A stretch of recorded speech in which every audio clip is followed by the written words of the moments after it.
সকলোৱে ইতিমধ্যে গমেই পাইছে যে আজি গধূলি আমাৰ দেশৰ গৃহমন্ত্ৰী অমিত শ্বাহ ডাঙৰীয়া যোৰহাটত আহি উপস্থিত হ'ব। তাৰ পাছত আমাৰ লাচিত বৰফুকন পুলিচ একাডেমীলৈকে আহিব।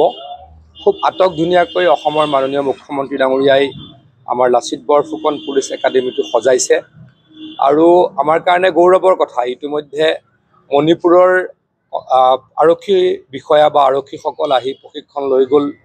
গোৱাৰ আৰক্ষীসকলেও প্ৰশিক্ষণ লৈ আছে আৰু মই জানিব পাৰিছোঁ যে ভূটানৰ আৰক্ষীসকলো ইয়াত ট্ৰেইনিং ল'বলৈকে অহাৰ কথা। এটা বস্তু এইকেইদিন মই গম পাইছোঁ যে আমাৰ লাচিত বৰফুকন পুলিচ একাডেমীটো দেশৰ ভিতৰতে এটা উচ্চ শাৰীৰ প্ৰশিক্ষণ কেন্দ্ৰ হ'বলৈকে গৈ আছে।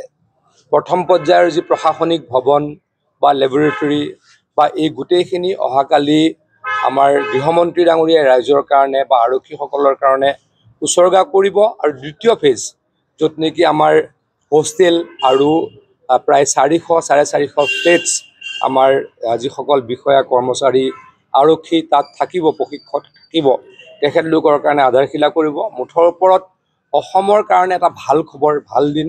অসমৰ আৰক্ষী বিষয়াসকলৰ কাৰণে, কনষ্টেবলসকলৰ কাৰণে বা আৰক্ষী বিভাগৰ প্ৰত্যেকজন ব্যক্তিৰ কাৰণে খুব ভাল খবৰ। আৰু আৰক্ষীয়ে আমাৰ কাৰণে যথেষ্ট কৰে। পুলিচ প্ৰশাসনে শান্তি বৰ্তাই ৰাখিবলৈ বা আমাক বচাই ৰাখিবলৈ যথেষ্ট কাম কৰে। গতিকে তেখেতলোকক ভাল পৰিৱেশ এটা দি প্ৰশিক্ষণ কৰোৱাটো আমাৰ কাৰণে অত্যন্ত গুৰুত্বপূৰ্ণ। সেইকাৰণেই আমাৰ শ্ৰদ্ধাৰ মুখ্যমন্ত্ৰী হিমন্ত বিশ্ব শৰ্মা ডাঙৰীয়াই এই কামখিনি কৰিছে আৰু কাম হ'ব। দেৰগাঁও অঞ্চলৰ কাৰণে আৰু ভাল দিন, কাৰণ আপোনালোকৰ ইয়াতে সকলো পুলিচ, অসমৰ সকলো পুলিচ, তেওঁ লাগিলে কনষ্টেবলেই হওক, তেওঁ লাগিলে শীৰ্ষ বিষয়াই হওক, সকলোৱে আহি আপোনালোকৰ ইয়াতে ট্ৰেইনিং লৈ যাব লাগে। সকলোৰে এই জেগাখিনিৰ প্ৰতি এটা মৰম থাকে। গতিকে দেৰগাঁওবাসী হিচাপে আপোনালোকৰ কাৰণেও নিশ্চয়কৈ ভাল দিন বুলি মই ভাবোঁ।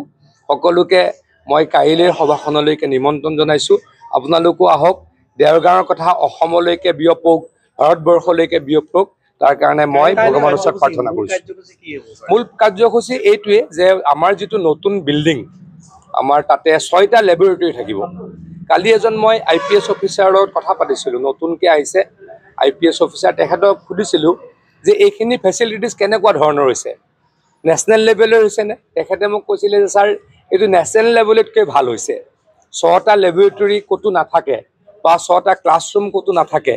গতিকে এনেকুৱা এটা পৰিৱেশ কৰিবলৈ বিচৰা হৈছে। সেই পৰিৱেশটোৰ কালি আৰম্ভণি হ'ব আৰু পৰৱৰ্তী সময়ত আকৌ কৈছোঁ প্ৰায় 400-450 ফ্লেটছ হ'ব আৰু কেইবা 2,500 জোৱানৰ কাৰণে বা ট্ৰেইনীৰ কাৰণে হোষ্টেল হ'ব। এইসমূহৰ কাৰণে কালি নতুনকৈ আধাৰশিলা হ'ব। মূলতঃ এই দুটাই কালি প্ৰগ্ৰেম। তাৰ লগত সংগতি ৰাখি গৃহমন্ত্ৰী ডাঙৰীয়াই এখন সভা অনুষ্ঠিত কৰিব। মই ভাবোঁ যে প্ৰায় 30,000 ব্যক্তি আপোনালোকৰ এই অঞ্চলৰ পৰা গৈ উক্ত সভাখনত সৌন্দৰ্যবৰ্ধন কৰিব। Thank U.